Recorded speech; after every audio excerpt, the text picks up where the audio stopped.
My brother told everyone I stole our dad's credit card. I was grounded without being asked anything. Years later, the truth came out. And it changed our family and my life forever. I was 13 when my family decided I was a criminal. At least, that's how it felt. My brother Ethan was 17, and basically a walking trophy. Quarterback, straight A student, volunteer at church. The kid neighbors used as an example when they yelled at their own sons. I was just no other quiet one who liked video games and kept to himself. Not bad, just background noise. One July morning, my mum pounded on my door like I'd set the house on fire. Kitchen. Now. Downstairs, Dad was holding a bank statement like evidence in a murder trial. Ethan sat at the table scrolling his phone, fighting a smile. Mum shoved a paper at me. $912 at Tech Hub. Want to explain that? I didn't buy anything, I said. My voice sounded small. Ethan sighed dramatically. Don't lie, man. I saw you looking at gaming headsets on your laptop Sunday. You had Dad's card page open too. That's not true. Dad cut in, calm and icy. The card was in the drawer yesterday. Now it's gone. The charge was at 2:18 p.m. My brain raced. I was at the orthodontist then. We were stuck on the freeway for hours. No one cared. Mum said, enough. You're grounded for the rest of summer. No phone, no computer, no friends.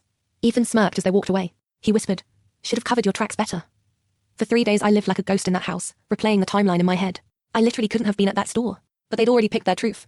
On the third day, traffic made me late coming home from summer school. When I reached the house, black trash bags were on the lawn. My key didn't work. Dad opened the door a crack and said, if you want to steal and ignore rules, you can live on your own. I was stuck on the highway. You took my phone, I couldn't call. He shut the door in my face. I walked 2 miles to my Aunt Rachel's place. Her husband Mark answered, and I just started crying on their porch. For the first time, someone actually listened. Aunt Rachel called the orthodontist and confirmed my appointment and the time I was there. She hugged me and said, you're safe here. They bought me a cheap phone, helped me enroll for my GED, and Mark got me a job at his hardware warehouse for $12.50 an hour. I worked, studied online, and slowly built a life that didn't include my parents. 8 years passed. I finished law school, somehow landed at a big firm in Chicago, and last month I won a commercial case that came with a ridiculous bonus. The first thing I did was buy Aunt Rachel and Mark a small house outside town. They cried more than I did. Then Thanksgiving rolled around. I don't attend any event my parents attend, so I stayed home. That night my phone filled with unknown numbers. Voicemails from Mum and Dad, voices older, softer, desperate. Turns out Ethan isn't perfect anymore. He's in county jail for credit card fraud and online scams. My parents emptied savings and took loans to pay his lawyers. Now the bank is threatening their house. One message from Mum said, Noah, we're so proud of you. Please call us. We need family. Another from Dad.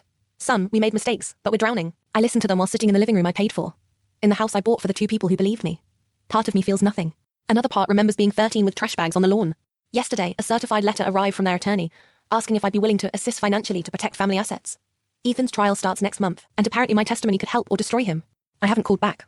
I just keep replaying Ethan's smirk from that kitchen all those years ago, and wondering how different my life could have been if one adult had asked a single question. Check out the full story by clicking the link below.